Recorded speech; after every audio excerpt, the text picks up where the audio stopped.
네, 오늘 주보에 왕이신 예수의 복음이라는 책에 나와 있는 내용을 좀 소개를 했습니다. 이 책에서는 16살 된 청소년 한 명에 대한 얘기를 말합니다. 그는 세례를 받고 예배도 잘 참석하고 동료 또래들의 리더로서 섬겼지만 주로 야구에 관심을 갖고 있었고 아버지 농장 헛간에서 어떤 집회가 열려도 광신자들의 모임인가 보다 생각할 정도였습니다. 그런데 그가 몇 주 후에 자기 동네에서 전도자 햄이라는 사람이 인도하는 그런 집회가 있는 것을 듣고 호기심에 참석을 하게 됐다는 것입니다. 그런데 그는 그 자리에서 자기의 죄를 깊이 크게 깨닫는 그런 경험을 하게 됐습니다.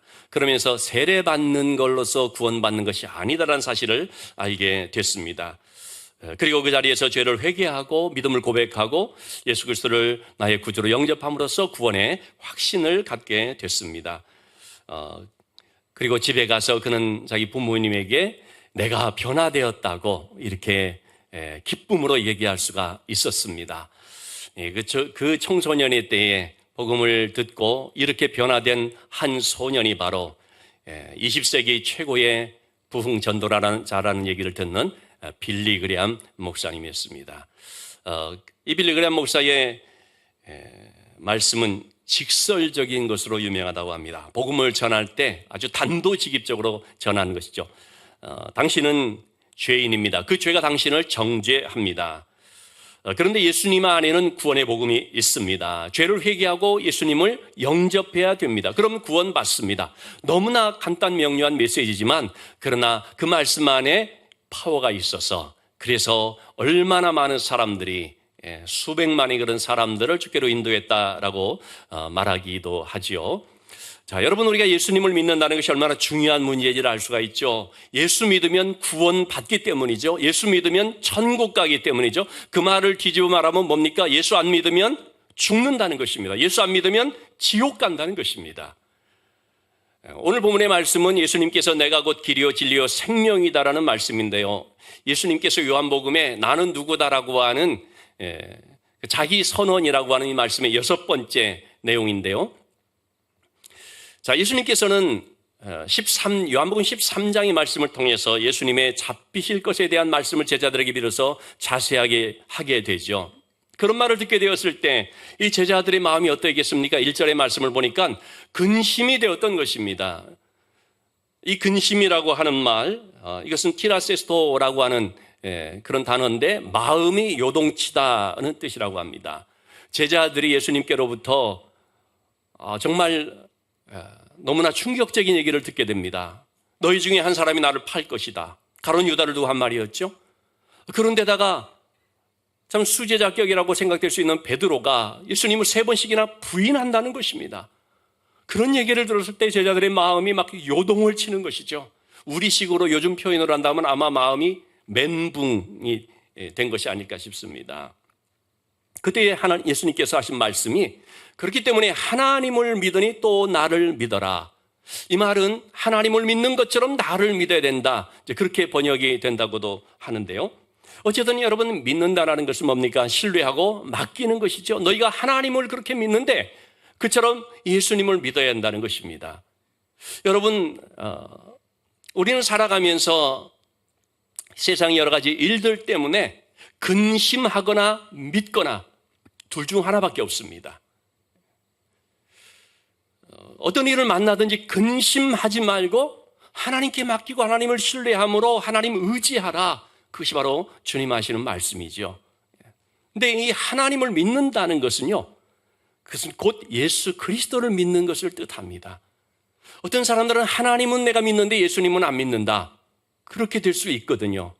예수님 당시의 종교 지도자들, 바리새인들 혹은 유대인 무리들, 그들은 하나님을 잘 믿는다는 사람들입니다. 우리처럼 하나님 잘 믿는 백성이 어디 있느냐?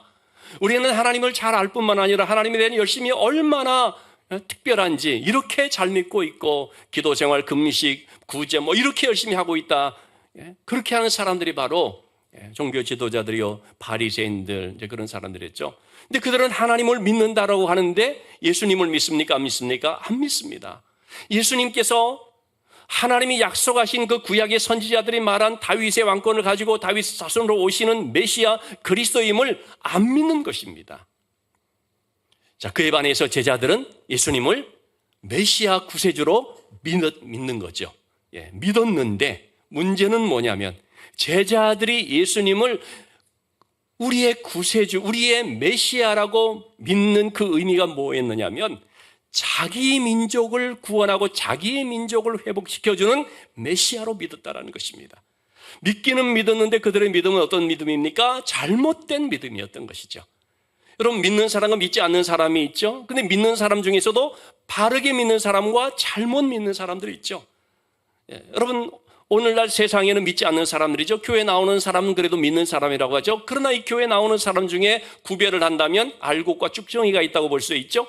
믿는 사람 중에서도 바르게 성경적인 믿음을 갖는 사람이 있고 어긋난 믿음, 잘못된 믿음을 갖는 사람들이 있는 것입니다. 제자들은 바로 그런 잘못된 믿음을 가지고 있었던 것이죠.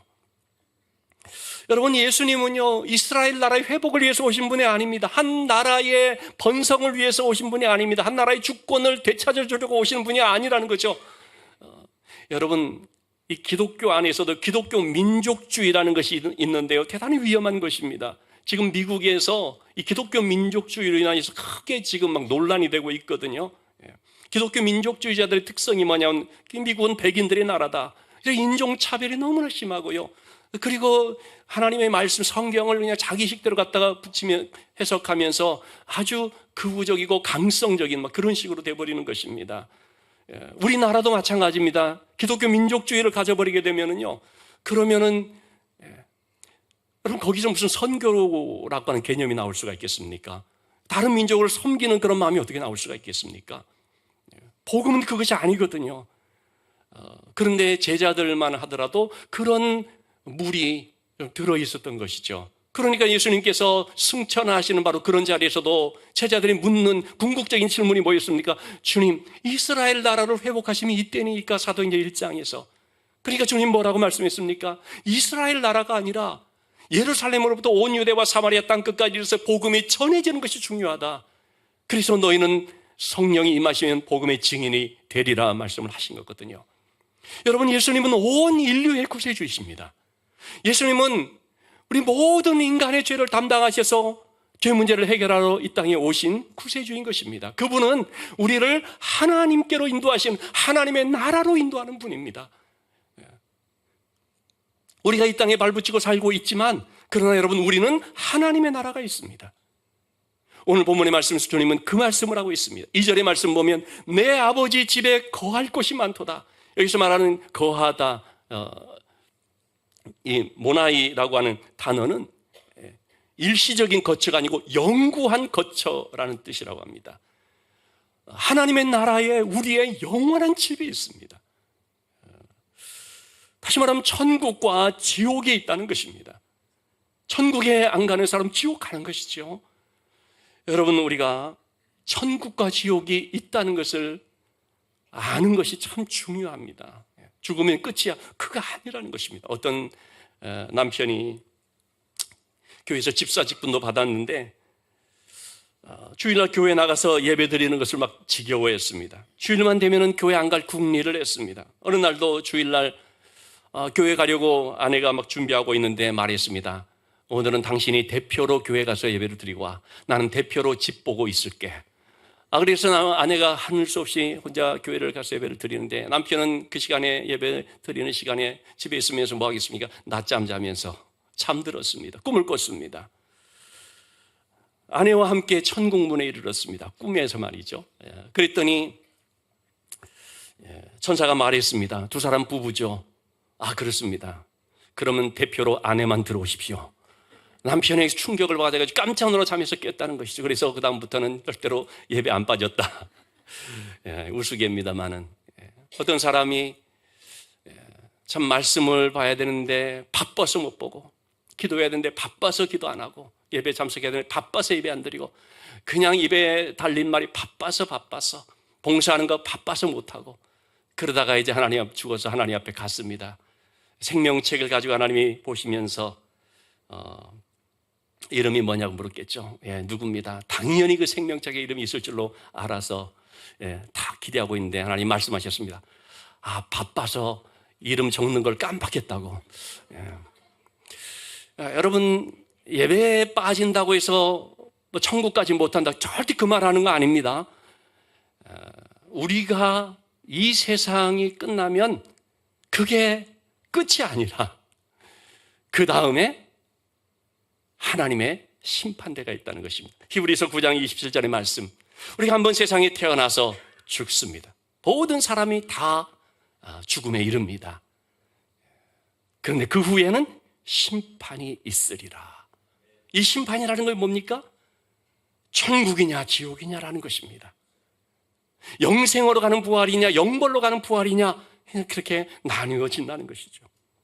그렇기 때문에 천국과 지옥이 있음을 알아야 되고, 모르게 되면 어떻게 됩니까? 그냥 이 세상만 전부인 줄 알고 이 세상에만 관심을 두고 살아가게 되는 것입니다. 그리고 하나님 앞에 갔을 때 슬피 울며 후회하지만 그러나 때는 이미 늦은 것이죠. 우리에게 천국이 있음을 믿는 사람들은 그 길을 찾게 됩니다. 그리고 비로소 그 길이 바로 우리를 하나님께로 인도하시는 예수 그리스도라는 사실을 발견하게 되고 영접하게 되는 것입니다. 주님은 바로 그 길에 대해서 말씀을 하십니다. 4절에서 5절까지의 말씀, 예수님께서 십자가의 길로 나가는데요, 그것은 우리를 위한 구원의 길입니다. 너희가 그 길을 안다, 주님 그렇게 말씀하셨는데, 그런데 아직 십자가를 경험하지 못한 제자들 중에서 도마는 모르니까 그렇게 질문을 한 것이죠. 아니, 주님이 어디로 가는지를 모르는데 우리가 어떻게 그 길을 알겠습니까? 여러분, 십자가를 모를 때에 이런 질문을 하게 되죠. 그래서 주님께서 명확하게 말씀해 주신 것이 오늘 6절의 말씀, 여러분은 요한복음 14장 6절은 우리가 반드시 외워야 될 구절 중에 하나입니다. 내가 곧 길이요 진리요 생명이니 나로 말미암지 않고서는 아버지께로 올 자가 없느니라. 여기서 말하는 길, 진리, 생명이라는 것은 앞에 관사가 붙어서 그 길, 그 진리, 그 생명, 다시 말하면 유일한 길이요 유일한 진리요 유일한 생명이다라는 뜻이죠. 아담이 범죄한 후로 인간이 타락을 했습니다. 그러면서 하나님과의 관계가 끊어지게 됐습니다. 그 결과 인간이 잃어버린 세 가지가 있다면 하나님께로 가는 길을 잃어버렸습니다. 하나님을 아는 진리를 잃어버렸습니다. 하나님이 주신 그 참 생명을 잃어버렸습니다. 그렇기 때문에 우리 인간에게 있어서 가장 필요한 것이 바로 이 세 가지라고 말할 수가 있죠. 자, 그런 점에서 우리 세 가지를 한번 살펴보고자 합니다. 그 길과 진리와 생명이 누구냐? 주님이라는 것입니다. 주님은 내가 곧 길이요 유일한 길이다 말씀하십니다. 죄에서 구원을 얻고 하나님께 나가는 생명의 길인데 유일한 길입니다. 선지자들은 구약에서 이 길에 대해서 백성들에게 가르쳤습니다. 길에 대하여 소개하는 역할을 했던 것입니다. 바로 그분이 온다는 것이죠. 그리고 예수님이 오셨습니다. 예수님은 선지자가 아닙니다. 예수님은 길에 대해서 말하는 분이 아닙니다. 바로 그 길 자체가 되는 분인 것입니다. 그래서 주님은 그 길이다라고 말씀을 해주신 거죠. 흔히들 그런 얘기 하지 않습니까? 특히 지금의 시대를 포스트 모더니즘이라고 하거든요. 포스트 모더니즘이라는 것은 절대 진리가 없다, 다 상대화시키고 다양화시키는 것이죠. 다 나름대로의 의미와 가치가 있다. 그래서 종교도 다 같은 것이다. 흔히 하는 비유가 뭡니까? 산에 올라가는 등산을 할 때 올라가는 길은 여러 갈래지만 정상에서 만난다는 것이죠. 종교가 그와 같은 것이다. 믿는 방식은 다르지만 다 정상에서 만나듯이 다 같은 것이다. 이런 식으로 얘기를 하거든요. 그러니까 여러분 거기에 대해서 아니다, 예수 그리스도만이 길이고 그분만이 유일한 진리다라고 얘기를 하게 되면 참 기독교가 편협하고 배타적이다고 그렇게 이제 비판들을 하지요. 그러나 여러분, 제가 몇 번 말씀드렸지만 수능 시험에서 답이 몇 개냐? 하나밖에 없는 거죠. 답이 두세 개 나오면 큰일 나는 것처럼 정답은 하나밖에 없는 것입니다. 진리는 하나밖에 없는 것입니다. 참된 생명은 단 한 분을 통해서인 거죠. 그렇기 때문에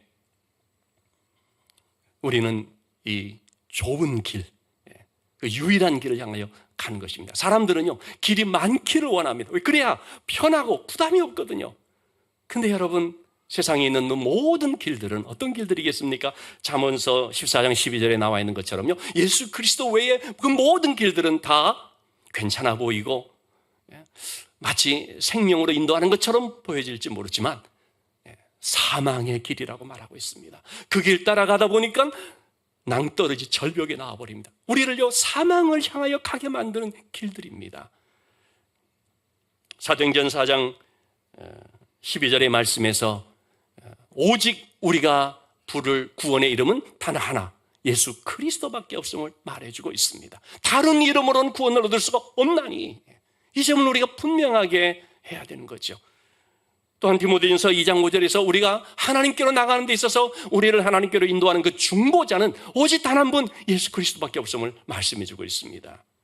히브리서 10장 20절 말씀에서도요, 우리로 하여금 하나님께로 나갈 수 있도록 새로운 살 길 열어주신 그 길이 되시는 분은 예수님인 것을 말씀해주고 있죠. 예수님은 십자가의 죽으심을 통해서 죽음의 강을 끊어버리시고 우리로 하여금 하나님께로 나가는 새로운 길을 내신 분입니다. 여러분, 인생이라고 하는 것을 나그네 길로 흔히 비유들 하지 않습니까? 나그네 길이라는 것은 알지 못하는 길을 가는 것을 말하죠. 여러분, 길을 갈 때 알지 못하면 어떻게 됩니까? 방황하지 말고 물어봐야 되지요. 그런데 자존심 때문에 묻지 않는 경우들이 참 많이 있습니다. 여러분, 동서고금을 막론하고요, 저는 저만 그런 줄 알았는데 그게 아니라 동서고금을 막론하고 남자들의 특징은 절대 길을 묻지 않는다는 것입니다. 가면서 분명 헤매고 있는데 옆자리에 있는 아내가 좀 물어보자 그러면 아니야, 내가 알아. 참 여러분, 깊이 공감하는 아내들이 많을 줄 압니다. 묻지를 않아요. 여러분, 어떻게 해야 됩니까? 모르면 멈추고 물어보고 찾아가야 되는 것입니다. 여러분, 우리가 인생을 살면서 그 자존심이 뭐라고 묻기를 막 꺼려하고 그러면 안 됩니다. 뭐 길을 안 물어봐도 좋습니다. 인생의 길에 대해서는, 천국 가는 길에 대해서는 반드시 물어야 됩니다. 그리고 그 길을 안내받아야 되는 거죠. 우리가 그런 얘기를 하지 않습니까? 하나님을 떠난 인생은 방황하는 인생이다. 여러분, 정말 하나님을 떠난 인생의 모습은요, 바람에 나는 겨와 같습니다. 그런데 그런 인생이 주님을 만나면 방황을 끝냅니다. 주님을 만나면 삶의 목적과 의미를 발견하게 되고요, 그리고 그 주님 통해서 하나님께로 인도함을 받는 삶이 되는 것입니다. 두 번째로, 예수님은 영원한 온전한 진리가 됩니다. 진리라는 말, 알레테야라는 말은 참되다, 진실하다라는 뜻인데요, 예수님이 진리라는 것은 그분이 참된, 진짜라는 영원한 분이라는 것을 말하는 것이죠. 자, 여러분, 마귀의 특징은 어떻습니까? 대조적으로 거짓이고 속임수입니다. 요한복음 8장 44절에서 마귀는 거짓말쟁이고 거짓의 아비라고 말합니다. 여러분, 우리 사회에도 이 사기치는 것, 거짓말과 술수들이 종종 있죠. 모든 거짓말, 그 사기치는 곳의 배후는 사탄이라는 사실을, 마귀라는 사실을 우리가 알아야 됩니다. 혹 내가 누군가를 속이려 할 때도 이게 마귀가 내 안에서 이렇게 역사하고 있다는 것을 우리가 알아야 됩니다. 이처럼 마귀는 자꾸 이렇게 속게 만들어 버립니다. 진짜가 있는데 가짜를 그럴듯하게 만들어서 거기에 미혹이 되게 만듭니다. 여러분, 이단이라는 것이 뭡니까? 그럴듯한 가짜요 짝퉁입니다. 진짜인 줄 알고 갔더니, 샀더니 보니까 꽝인 거죠. 인생을 그렇게 낭비해버리면 얼마나 안타까운 일입니까? 진짜와 가짜가 있는데요, 어떻게 구별을 지을 수 있느냐?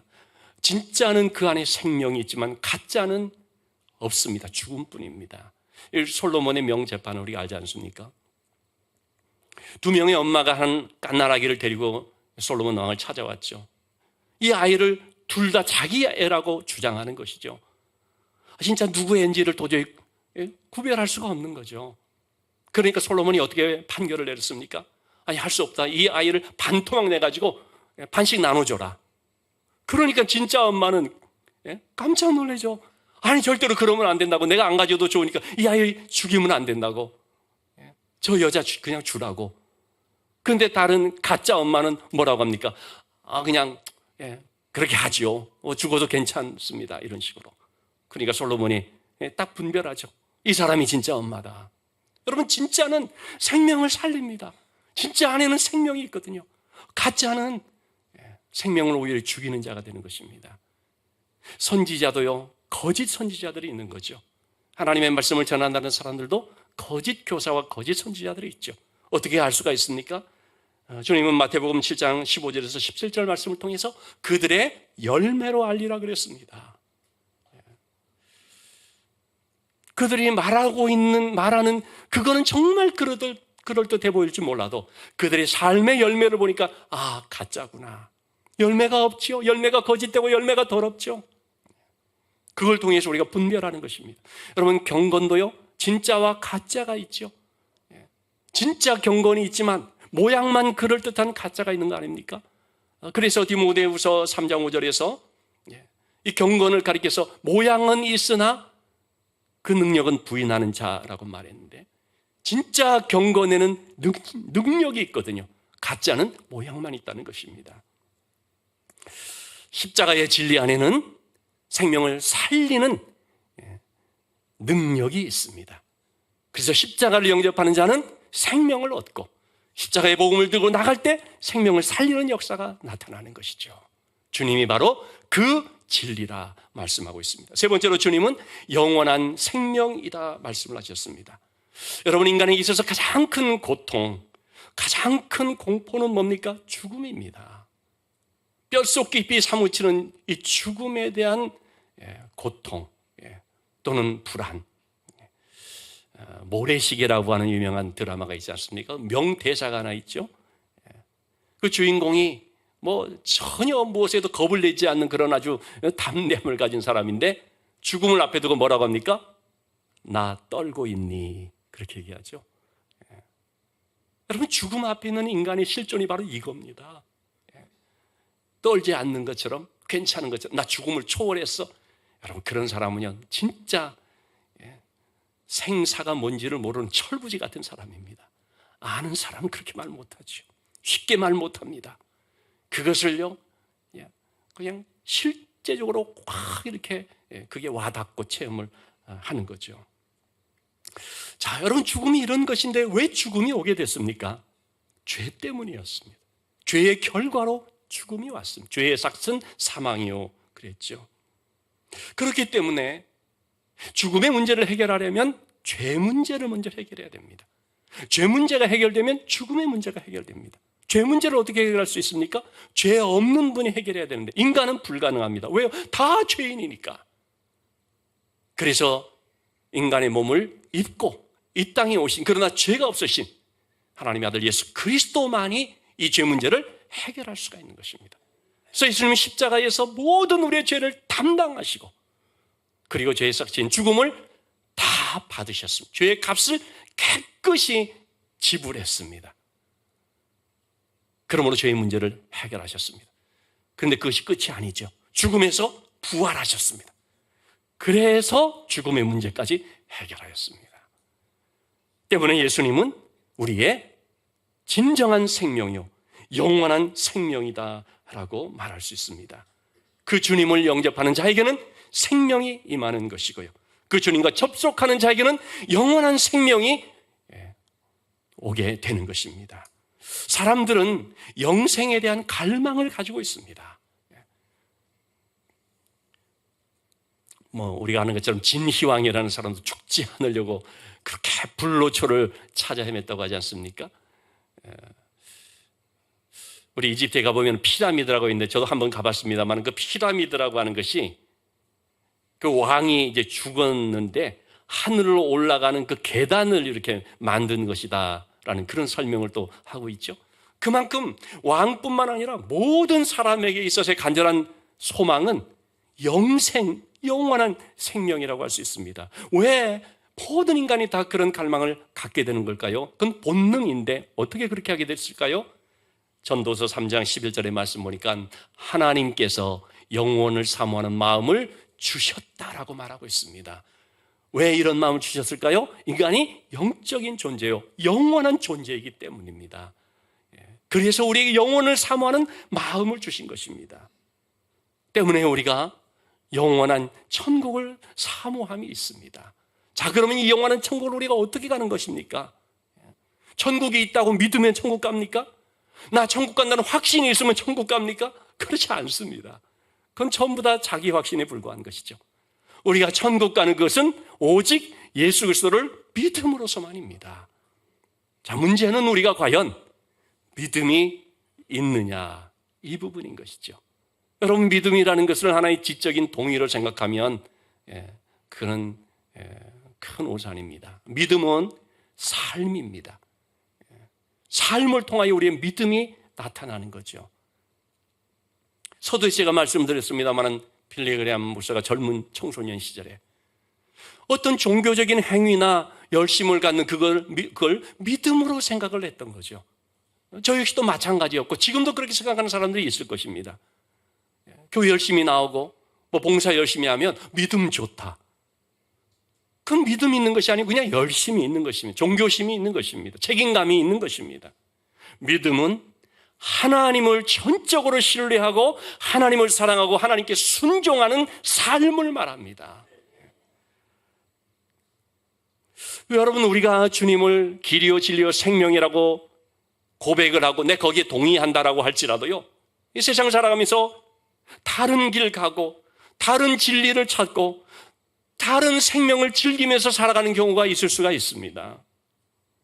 그렇기 때문에 누가복음 18장 8절 말씀에 주님 하신 말씀이, 주님이 이 땅에 오실 때에 세상에서 믿음을 보겠느냐, 그만큼 믿는 진짜 믿음의 삶을 살아가는 사람들이 많지 않다는 의미도 될 수 있겠죠.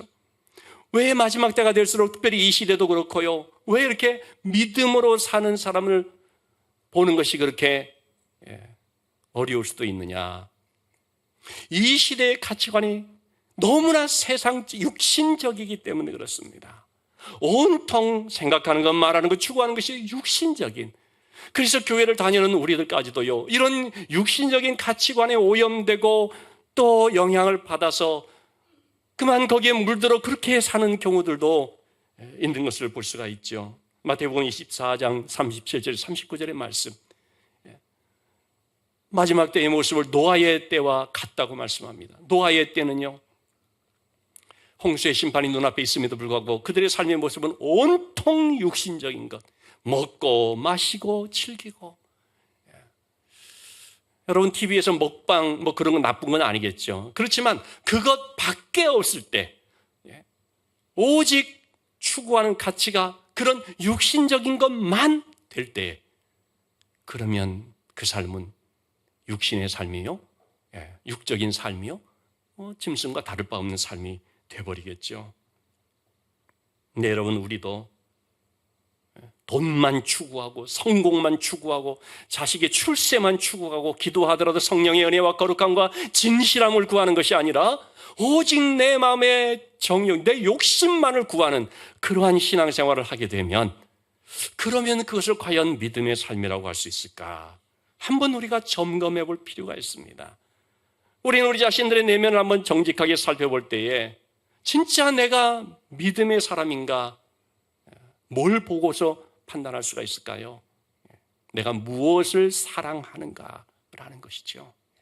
사랑한다는 말은 섬긴다는 말이고 의지한다는 말이고 나의 주인이라는 뜻입니다.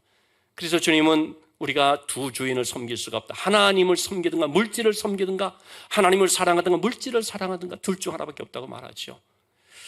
요한일서 2장 15절에서 17절까지 말씀, 세상에 있는 것을 이렇게 말하고 있습니다. 세상이나 세상의 것을 사랑하지 말라. 왜냐하면 그걸 사랑하면 아버지 사랑을 가로막아 버리기 때문입니다. 둘 다를 사랑할 수가 없다는 것이죠. 우리 인간은 그렇게 되어 있거든요. 이걸 사랑하면 이건 사랑 안 하게 되어 있습니다. 물질, 세상의 것, 세상의 그 어떤 것을 사랑하게 되면 하나님 사랑이 그 안에 없다는 것입니다. 여러분, 이 세상의 것이 어떤 속성인지를 잘 알아야 됩니다. 여러분, 이 세상의 것은요, 우리의 영을 더럽히는 것들입니다. 다시 말하면 여기서 말하는 세상은 이제 죄로 오염된 세상을 말하거든요. 그 가운데 나오는 가치관, 그 가운데 나오는 풍습, 문화, 이런 것들은 하나님의 자녀들의 그 영적인 삶을 더럽히는 것들입니다. 우리가 그것이 더러운 것이라는 사실을 알게 되면 함부로 거기에 접촉을 하지 않을 것입니다. 제가 요즘 보고 있는 한 책이 있는데요. 그만두고 싶은 목사, 그만둘 수 없는 목회라는 책입니다. 많은 목사님들이 이 책에 공감을 하는 것 같더라고요. 여기 한 일화가 소개되는데요. 어느 중학교 교장 선생님이 고민이 있었습니다. 여학생들이 말이죠, 화장실에서 립스틱을 바르고 나서 그 앞에 있는 거울에다가 입술을 찍는 것입니다. 그래서 이런 입술 자국을 남겨두는데, 그거는 또 이제 청소하시는 분이 또 일일이 다 닦는 거지 않습니까? 그래서 이 교장 선생님이 하루는 이 학생들을 다 불러 모았습니다. 그리고 데리고 화장실로 갔습니다. 그리고 말했습니다. 우리 청소하시는 존스 아저씨가 이 거울을 닦느라고 얼마나 고생하는지 여러분들이 모를 것이다. 한번 직접 보면 좋겠다. 한번 봐라 했습니다. 그랬더니 존스 아저씨가 거울을 닦는데 어떻게 닦는가 보여주는데, 먼저 긴 소를 가지고 옆에 있는 변기 안에다 집어넣습니다. 변기물에 흠뻑 적셨습니다. 그리고 그걸 가지고 거울을 닦기 시작하는데, 이걸 본 여학생들이 경악을 했습니다. 그 후로 거울에다가 입술을 자국 낸 사람이 있었을까요? 없었을까요? 아무도 없었습니다. 실상을 알면 그렇게 됩니다. 여러분, 그래서 우리가 이 세상과 세상의 것에 대한 실상을 알아야 됩니다. 이것이 과연 어떤 것인가? 하나님과 나를 가깝게 하는 것인가? 멀어지게 하는 것인가? 하나님 안에 있는 나의 영을 깨끗게 하는 것인가? 더럽게 하는 것인가? 알게 되면 쉽게 하지를 못합니다. 여러분, 우리는 말씀에 입맞춤해야 됩니다. 날마다 하나님의 말씀에 입맞춤, 즉 주님과 교제하는 삶을 살아야 됩니다. 그것이 믿음의 삶입니다. 그런 사람에게는요, 하늘 가는 밝은 길이 활짝 열려 있습니다. 천국 가는 길이 활짝 열려 있을 뿐만 아니라 이 땅을 살아가면서도 무슨 일을 만나든지 근심하지 않고 하나님께 맡기면서 믿음으로 사는 담대함과 평안함이 있는 것입니다. 그리고 이 땅을 마치고 하나님께 갔을 때 나는 비록 부족하여도 영접하여 주시리니. 저는 이 가사가 너무나 감동이 됩니다. 나는 비록 부족해도 영접하여 주시리니. 왜요? 예수 공로 의지하여 나갈 때. 여러분, 우리가 그런 삶을 살아가면서 이 땅에서도 승리의 삶을 살아가고, 그리고 하나님 앞에 기쁨으로 나가는 삶이 될 수 있기를 주님의 이름으로 축원합니다.